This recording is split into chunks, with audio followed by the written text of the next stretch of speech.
सुप्रभात बच्चों। आज की कक्षा में हम हिंदी व्याकरण की पुस्तक से पाठ 13 शुद्ध या अशुद्ध वर्तनी पढ़ेंगे।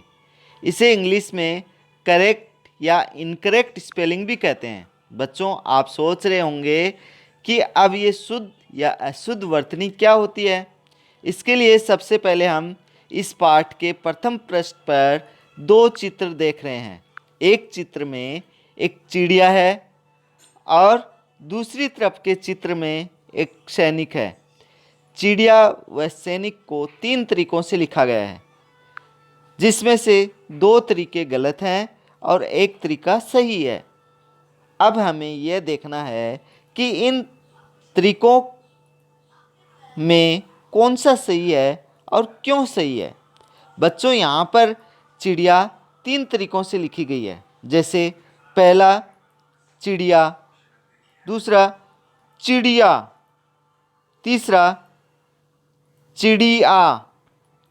तो आपको यहाँ पर उच्चारण का अंतर समझना है कि किस प्रकार मात्राओं के अलग अलग लगने से उच्चारण का तरीका भी बदल जाता है।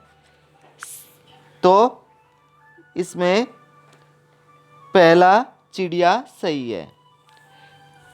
सैनिक में भी इसी प्रकार लिखा गया है। पहला सैनिक, दूसरा सैनिक, तीसरा सैनिक।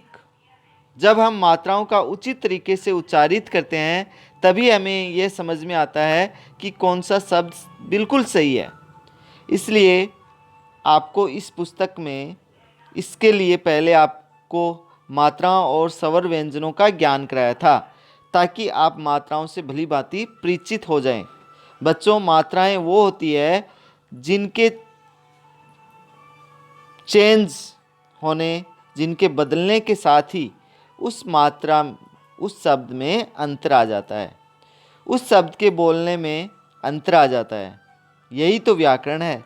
व्याकरण इसी को कहते हैं जिसमें हम शुद्ध बोलते हैं, शुद्ध लिखते हैं और पढ़ते हैं। तो देखिए नीचे समझो में क्या दिया गया है।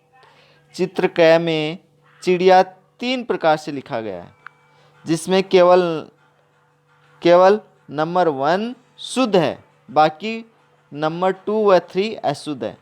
चित्र ख के नीचे सैनिक शब्द 3 प्रकार से लिखा गया है, जिसमें नंबर 2 शुद्ध है तथा नंबर 1 व 3 अशुद्ध है। यहाँ ध्यान देने वाली बात यह है कि भाषा में सही उच्चारण के आधार पर हम किसी भी शब्द को शुद्ध लिख सकते हैं। यहाँ याद करने के लिए कुछ दिया गया है। शब्द के लिखे हुए रूप को उस शब्द की वर्तनी कहते हैं। एक बार इसे फिर से दोहरा लेते हैं। शब्द के लिखे हुए रूप को उस शब्द की वर्तनी कहते हैं। वर्तनी यानी कोई भी शब्द जब लिखा जाता है तो उसे लिखे हुए रूप को हम वर्तनी कहते हैं। आगे देखिए, कुछ शुद्ध और अशुद्ध शब्दों की तालिका दी गई है। इस तालिका का पहला शब्द है दोष, जो कि अशुद्ध तरीके से लिखा गया है। दूसरा शब्द है दोष, जो शुद्ध तरीके से लिखा गया है।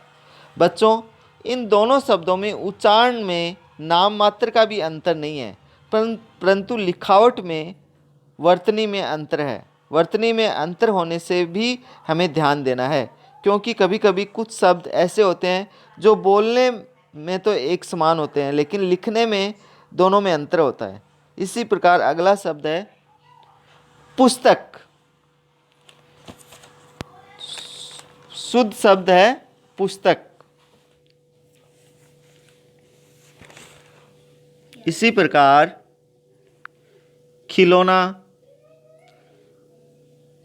तो औ की मात्रा होगी, इसमें आएगी खिलौना। नर्तक ये अशुद्ध है और नर्तक शुद्ध है।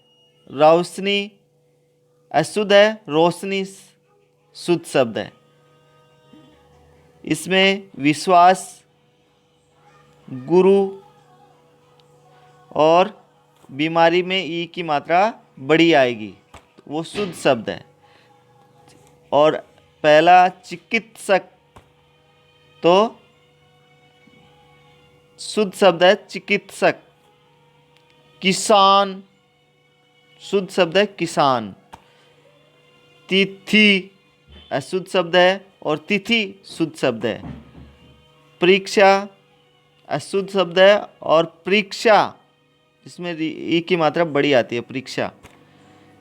सेनापति तो सेनापति में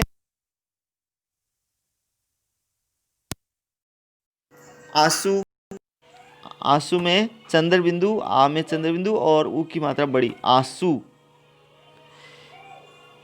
इसी प्रकार और भी शब्द दिए गए हैं। लुहार, चूहा, विद्यालय, सूर्य, दवाइयाँ, व्यवहार, रुपया।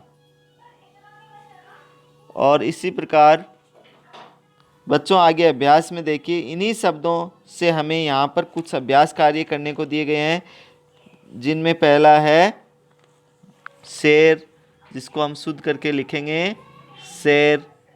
चिड़िया, चौकीदार, मोर, तिथि, औरत। इस प्रकार हम शुद्ध करके लिखेंगे। आशा करता हूँ कि आप सभी इन शब्दों को, इस अभ्यास को बहुत ही अच्छी तरह से कर लेंगे। लेकिन फिर हम इसका एक अभ्यास करते हैं। इस प्रकार हमारा ये अभ्यास यहाँ पर ख़त्म होता है। आज के लिए बस इतना ही। धन्यवाद बच्चों।